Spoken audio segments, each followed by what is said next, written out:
Corruption के मामले में घिरे दिल्ली हाईकोर्ट के जस्टिस यशवंत वर्मा के आवास पहुंची है 3 सदस्यीय कमेटी। सुप्रीम कोर्ट की ओर से कमेटी का गठन किया गया है। 3 सदस्य हैं इस कमेटी में और जांच के लिए ये टीम पहुंची है आवास पर। बड़ी खबर इस वक्त आ रही है।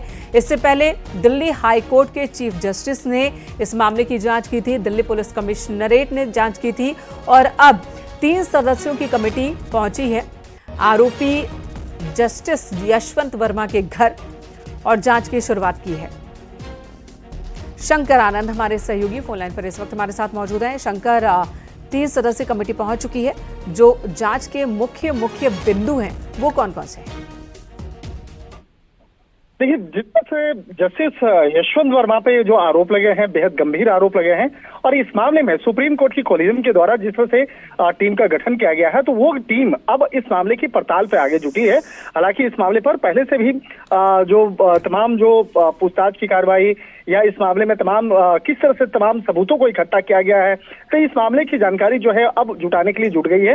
हालांकि देखिए इस मामले पर अभी तक कोई एफआईआर नहीं हुआ है और एफआईआर होने के पहले की जो कई प्रक्रिया होती है और खास तौर पर अगर कोई सिटिंग जज उन पर अगर कोई गंभीर आरोप लगता है तो उसके पहले भी तफ्तीश की एक आंतरिक प्रणाली होती है जुडिशरी की। तो उसी जुडिशरी की जो प्रणाली के तहत तफ्तीश करने के लिए और इस मामले में तफ्तीश के दायरा को आगे बढ़ाने के लिए आज एक टीम जो है वो जस्टिस यशवंत वर्मा के आवास पे पहुंची थी। जस्टिस यशवंत वर्मा जो है वो नई दिल्ली स्थित जो तुगलक क्रिसेंट में जो एरिया है वहां पर 30 नंबर आवास में रहते हैं।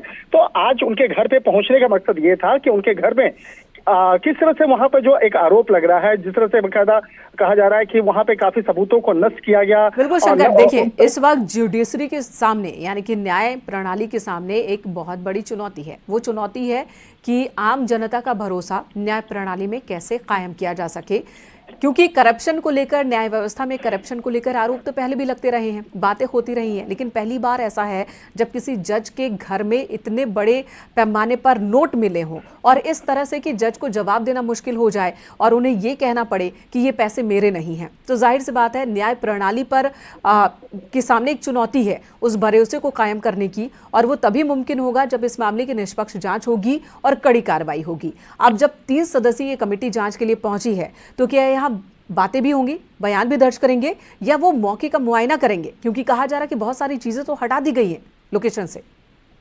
निश्चित रूप से देखिए, आरोप जिस तरह से लग रहे हैं वो आरोप बेहद गंभीर लगे हैं, क्योंकि यहाँ पर जिस तरह से अभी तक ना पैसे के बारे में जो खबरें आ रही हैं, पैसे के बारे में जरूर आ रही हैं सोशल मीडिया पर और 10 जगहों पे खबरें आ रही हैं कि 15 करोड़ रुपए की राशि जो है वो वहां पे जल के खाक हो गई है, या कई ऐसी बात है कि वहां पे 15 करोड़ रुपए होने की बात हो रही है।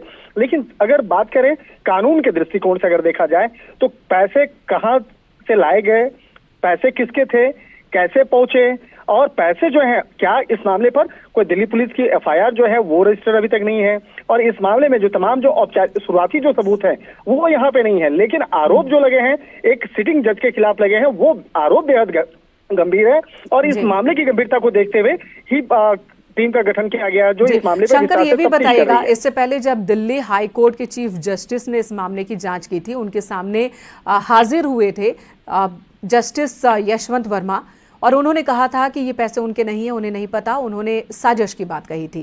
क्या अब 3 सदस्यीय समिति जो है वो भी आज पूछताछ करेगी? क्या इस वक्त जस्टिस यशवंत वर्मा अपने आवास पर मौजूद हैं?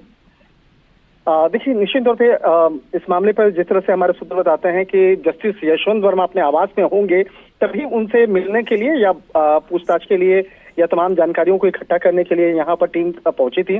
अगर यशवंत वर्मा जो जस्टिस यशवंत वर्मा अगर अपने आवास पर नहीं होते तो शायद उस वक्त में टीम नहीं पहुंचती। तो एक तरह से कहा जा सकता है आज जो कमेटी गठित की गई है उस कमेटी के आज शाम में भी एक बेहद महत्वपूर्ण बैठक आज होनी है और जो इस मामले पे कई महत्वपूर्ण जो आगे फैसला लेंगे। तो हालांकि एक महत्वपूर्ण फैसला पहले लिया जा चुका है कि जो जजमेंट से जुड़ा हुआ जो इनका अधिकार था, जो तमाम न्यायिक प्रक्रिया से इनको फिलहाल दूर रखा गया है कि किसी भी वो पीठ में भी बैठ नहीं सकते हैं या कोई फैसला नहीं कर सकते हैं, उस चीज से इनको दूर किया गया है। दूसरा, जिस तरह से इनको ट्रांसफर किया गया है इलाहाबाद हाईकोर्ट, तो इलाहाबाद हाईकोर्ट भेजने का जो मुख्य मकसद था कि वो यहाँ पर न्यायिक प्रक्रिया के तहत जो तमाम जो तफ्तीश चल रही है उसको प्रभावित ना कर सके। वाकई शंकर, धन्यवाद इस वक्त पूरी जानकारी देने के लिए। तो 3 सदस्यीय कमेटी इस वक्त जांच के लिए आवास पर पहुंची है। इस कमेटी में हरियाणा और पंजाब हाईकोर्ट के चीफ जस्टिस, हिमाचल हाईकोर्ट के चीफ जस्टिस और कर्नाटक हाईकोर्ट की जस्टिस मौजूद हैं, जो जांच पड़ताल इस मामले की कर रही हैं। यहाँ एक छोटे से ब्रेक के लिए रुकेंगे, खबरें जारी हैं ब्रेक के बाद भी। आप देख रहे हैं न्यूज़ 18 उत्तर प्रदेश उत्तराखंड।